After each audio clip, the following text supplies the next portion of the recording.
Welcome back to our channels, Warriors. We are still growing. If you haven't had the Raspado Man, smash that subscribe button. Go and have them smash it right now. First and foremost, give a shout out to the following patrons: Shower Shark, Fuck Your Chest Paints, Priya These Nuts, Lockdown 5, Crystal Bond, La Reina, Raymond, Hernan, Michael Mua, Winston, Armando, Alejandro, G, Trailero 760, Grant, El Skid, Nathan, Abuelita Irma, Hobie Cat, Lead With Love, Albert 12, AI Vega Esquiel, Big Bad 48, JT, Nova, Jack, Linda, the retired CEO, Michigan Wolverines, Mikey 559, the homie Marius Chevelle 66, Abuelita's Journey, Gigi, and Dal Herrero. If you have not already signed up for that Patreon, make sure you hit that link in the description below.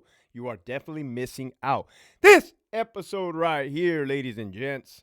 First of all, man, I've been super busy. So I know I haven't replied to some emails, to some DMs, and possibly some texts. I haven't even checked, man. Despensa, my bad. It just keeps grinding. This September was a real busy month. Probably the busiest, but in a good way. All kinds of interviews, podcasts, collabs, everything going on. With that being said, yeah, I will get back to you. Just know I'm not doing it on purpose, right? I don't necessarily want an assistant because I like to see who's who, what's what. Say what's up to everybody. With that being said, tonight at 6 p.m. San Diego Pacific Standard Time, 6 p.m., I'm going to go live with a special guest, okay? A former CEO from California. Yes, you heard it here first. You guys have been wanting to hear one. It's time, right? It's time. So tap in. Let's see if I can just work this magic, how to set it up. And yeah, 6 p.m. So here we go. This episode right here is going to be about my compadre, my compa, my friend in the department. Well, Hector, you worked around a lot of suck dick puppet boys, lames, weenies, rats. Did you ever work around anybody that you befriended? Yeah, I did. Okay. Probably like a handful of people. Handful of people in like 16 years. And you know, I probably give credit to my dad for putting me up on game and schooling me, because he always would say, you know, they're not my friends, they're my coworkers. Coworkers. Like if when we were little, me, my parents, we were out, and then somebody would walk up, shake his hand. My mom would be like, well, who's that? Which friend is that? He's like, it's a coworker. Right? Kind of put that emphasis. Like, don't make me tell you twice. Right? So and I can see why, what, where, and who he would say that. Because the department's grimy. You guys know they be sabotaging you, backstabbing you in the front, in the back, underneath, in the culo. Just wild with it, right? I got you, G. Now, that's a true homie right there. So, this is a story about my compadre, right? He baptized, in English, what's a compadre? It's not a godfather. He's my daughter's godfather. You guys be knowing my daughter. He baptized her. And that says a lot because, man, I had a good choices to baptize my daughter. Who was it going to be? It could have been my best friend since kindergarten. He works in the department, RJD, unfortunately. Could have been my best man from the army. Well, we've been through hell and back, right? So I chose this guy right here. And I told him too, man, if you ever cross me, I'm going to kill you, bro. Just straight going to kill you. I think he understood, right? And I don't think I was playing. Like I just been done dirty so many times, broken trust, disloyal. Like, nah, man, you're gonna wake up swimming with the fishes on this one, my boy. He got it, right? He's tracking. Motherfucker's tracking, right? Like, this is my daughter, bro. You ever cross me, bro? You ever rat on me? You ever do something? That's it. That's a wrap.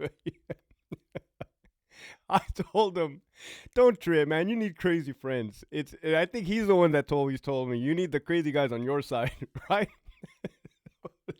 Fucker. The reason I fucking brought this up is because this morning I seen him like one of my posts on the Instagram, Hector underscore Bravo. So I'm like, oh man, motherfucker's up kind of early, right? Probably heading to work. So I called him on the phone. I haven't called this dude on the phone in how long has it been? 9 months. We have seen each other. Like he's come over to San Diego.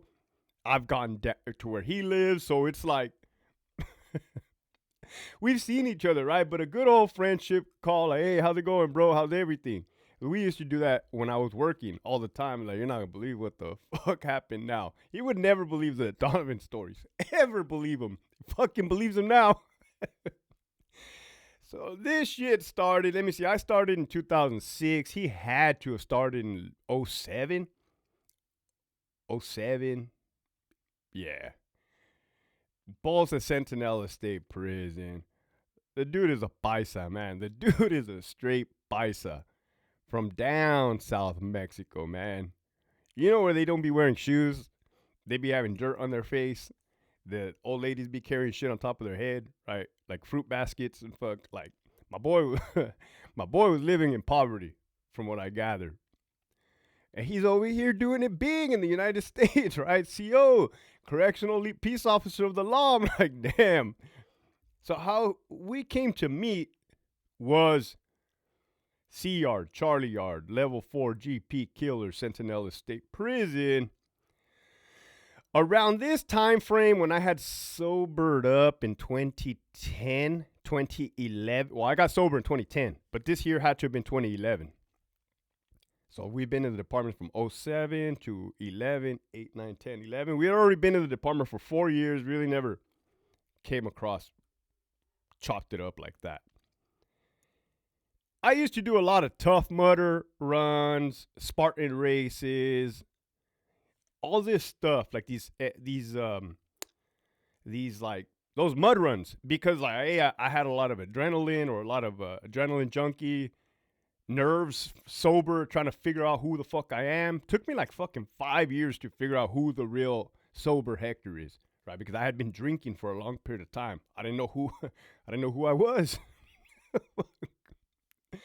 He says that I placed a bet on him as to that he wasn't going to complete the Tough Mudder. That I bet, because I went to the academy with some good dudes too, man. Some good dudes. And they were homies. So we were all laughing and joking, and apparently, allegedly, right, I don't remember this, he said I was placing bets against him. Against him. He kind of was overweight at the time. Little chubby paisa, right? Motherfucker made it. So we go to, was it Big Bear? Temecula. We go to Big Bear. Big Bear was a Tough Mudder. It was me, my wife, him, and his wife. We all met there. This is the first time that I met his wife, that she met my wife, that I met, like, it was like, hey, we're all hanging out for the first time outside of work. Kind of hit it off right away. Good people, have good hearts. And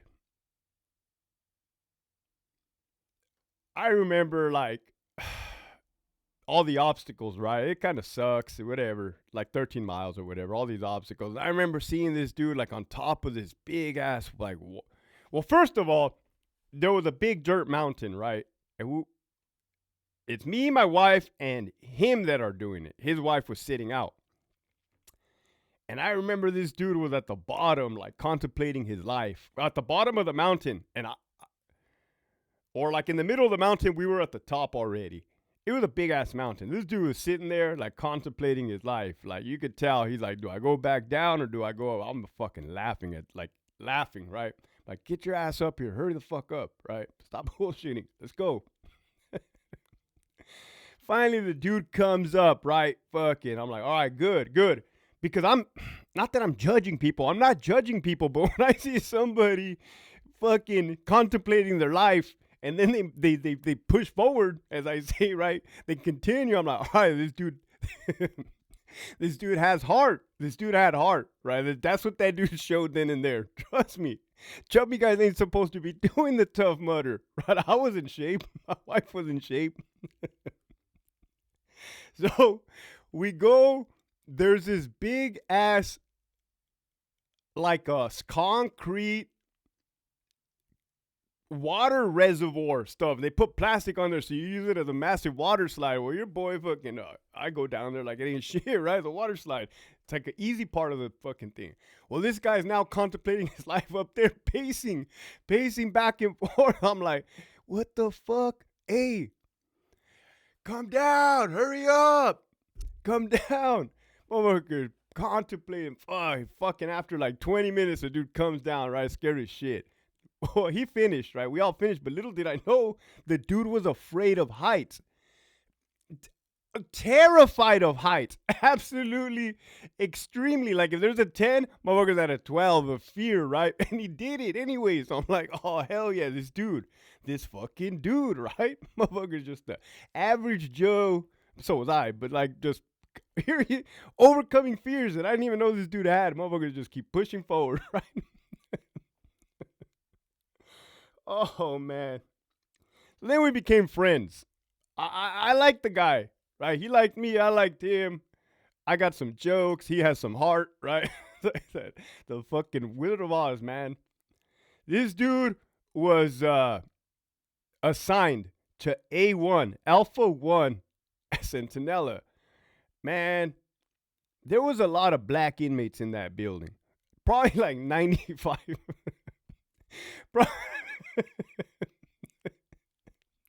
Probably like 95% black in that building, right?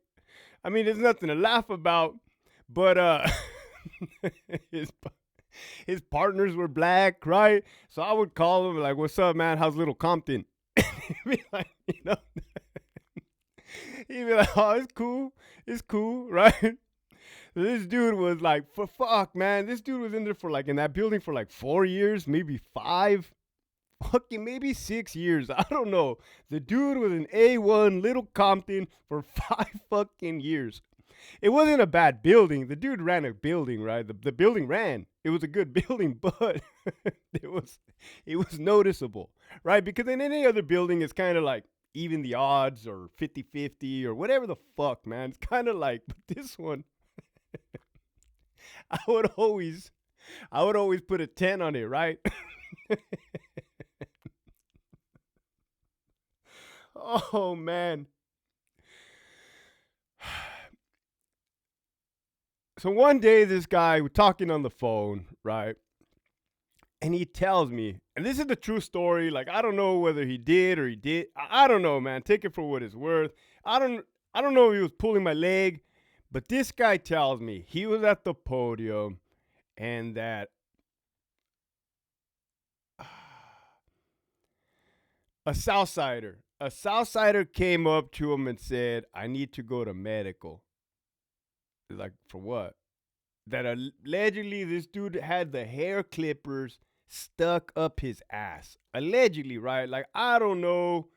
I wasn't there. I don't even want to know, but that's what happened, right? That's what the dude told me happened. He has no reason to lie, like, and he's pretty consistent with that story. I'm like, no way, bro. He's like, yes, dude. The hair clippers were up there. I'm like, all right, man. Whatever. TMI, let's change the subject. Fast forward, this guy's working Delta Culinary when it was GP at Centinela State Prison before they flipped that yard to SNY. That whole entire prison was GP, general population. This dude calls me highly upset, fucking furious, right? Upset. Oh, man, fuming. And I'm like, relax, bro. What the fuck? What do you got going on? He's like, nah, fuck this. This is stupid. I'm not even going to do my job no more. This is fucking dumb. Like, bro, what happened? So this is what he tells me. He tells me he's working culinary. It had to have been the hours of dining. You're an officer in the chow hall in the back when the inmates are cooking and preparing the food. You're one officer back there. He says he comes up on the inmates and they're all eating carne asada. Right, carne asada. The inmates ain't supposed to be having carne asada. And he starts seeing tortillas, right? Well, he had probably had like 5, 6, 7 years in at the time. maybe 8. I would always give him a hard time out. No matter to this day, I'll tell him like, "Hey, how many years are you going on now, bro? Like 7?" He's probably like at 16 years already. But I'll even to this day tell him, "How much you have? 7?" But just to fuck with him. So he's seeing the inmates have carne asada. He asked the inmate, "Where did you guys get that from?" And the inmate straight fucking told and said, the cook, the female free staff cook. Like, I don't know why he told or what, but he goes like pretty much fucking walks fast to the office and calls squad, right? ISU, the goon squad. Like I said, was he doing too much? Was he not? It's just at that time, at that place. I mean, you really have a dirty staff member bringing in stuff that they ain't supposed to be bringing in. He's probably like, fuck. He calls ISU. The ISU lieutenant and sergeant come with the whole squad running into that motherfucker. Well, the inmates got rid of the evidence. They got rid of the tortillas, never to be seen again. And what they did was the carne asada, they threw it into like the beef stew. And they got the fucking sheet pan. They got the sheet pan and they started like fucking cutting it up and it just mixed all into beef stew. And the lieutenant yelled at my friend and said, "Man, that's just beef stew. Don't you ever be calling over here and wasting my time again." Oh shit. He was fucking pissed. From that day forward, motherfucker never fought crime ever again. Probably a true story. Probably a true story. Oh man. So now me and him work at the hospital one day.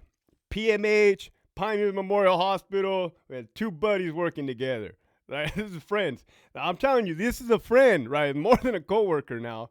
I haven't even asked him to. I didn't even have a daughter yet, but you can see the friendship fucking building with all the stupidity, right? This motherfucker. The inmate was an old, crusty inmate on his deathbed. Sometimes we would get some wild ones out there, like EOP type, but I didn't know what an EOP was. He didn't know what an EOP, but what an EOP is, a fucking dude that's crazy, literally. Well, you get some wild inmates out there.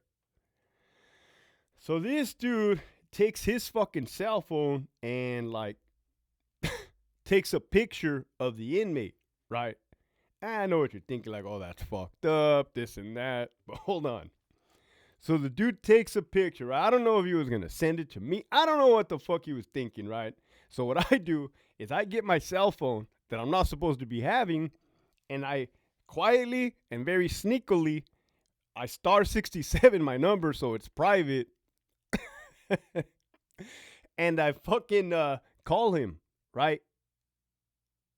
Oh, let me back up. As he's taking the picture, the fucking nurse comes in.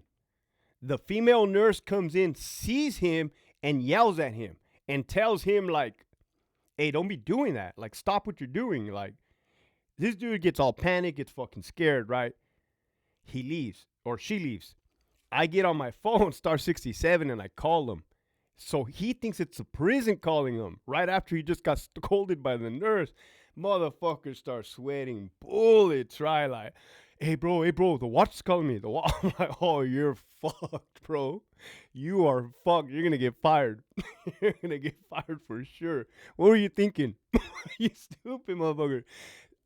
I said, he's like, should I answer? I'm like, I don't know, bro. I don't know. So fucking like, motherfucker hangs up, and I call this dude private. I blow him up on the phone probably like 8 times. The dude is damn near in fucking tears, right? Like scared as fuck. Dude thinks he's gonna lose his job. The nurse, I said, hey, bro, the nurse just told me right now, like she called the watch commander. Hey, you gotta call the watch commander, bro. Like, you're probably gonna get relieved out here. Go back, and you're fucked, dude. Oh man, the nurse comes in. This dude starts apologizing. Ma'am, I'm sorry. I deleted it. It won't happen again. She's looking at him like he's a fucking idiot. For one, taking the picture. For two, talking out of his ass. And I just bust up laughing, and I'm like, you're a fucking bitch, bro. You're a bitch. You're a bitch. You broke it down, bro. You're a bitch. Telling on yourself, right? Because telling is telling. If you tell on yourself, you're telling, right? So there was that. Our friendship is growing more and more. What else did this fucking guy do? Let's fast forward. I'll skip that story. But let's fast forward. Right. The dude. I had already came to Donovan. And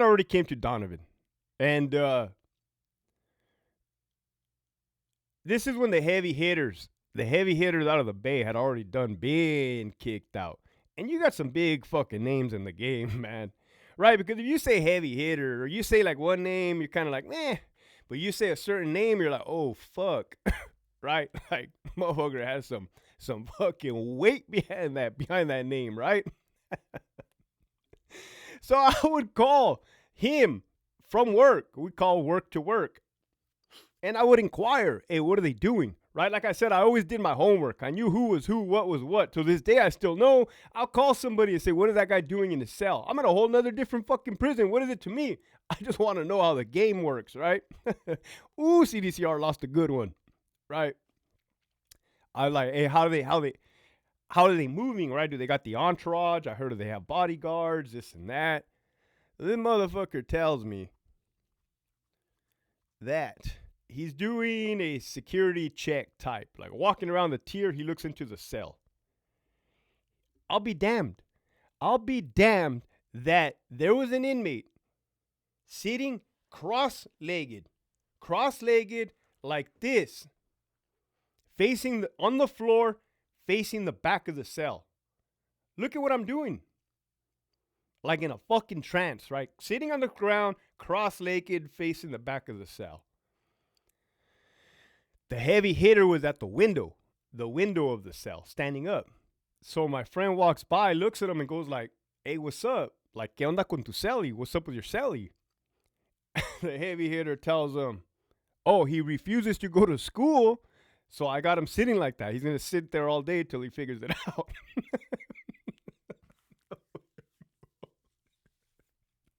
I'm like, no way, bro.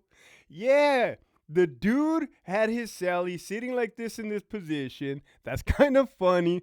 I like that. I like the tactic. I like the style, right? It's like, I might even use it, right? Let my daughter talk back to me. You be sitting in the fucking corner like this, right? Where'd you learn that from, Dad? Don't you worry about it, right? Don't you worry about it. That's a good fucking friend right there, man. Before I close it out, I'm trying to think if there's any other good ones, some doozies, man. He's a good fucking guy. Oh, this motherfucker, right? I told you guys he fucking was a little chubby, right?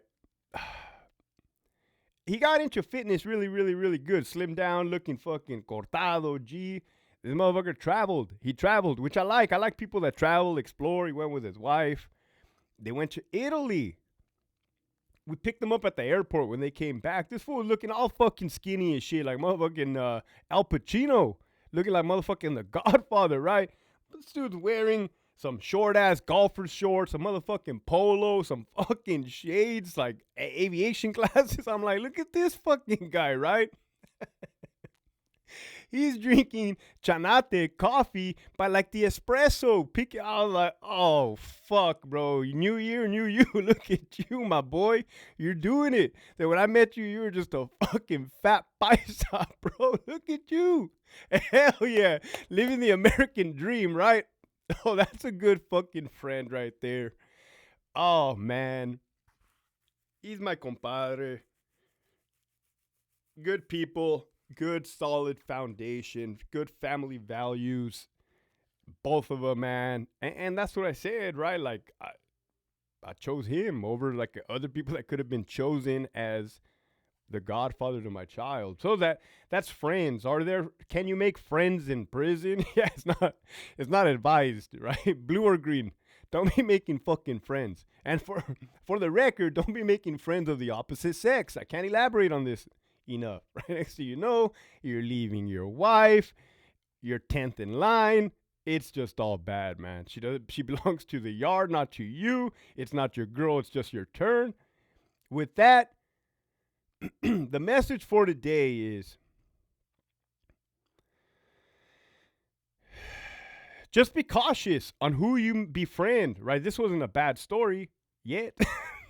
Nah, I trust the guy. This wasn't a bad story, but like, hey, not to get biblical or whatever, but like, remember Judas? Judas turned on Jesus, right? It's like, you got to be very, very, very selective in who you bring into your life. With that, keep pushing forward.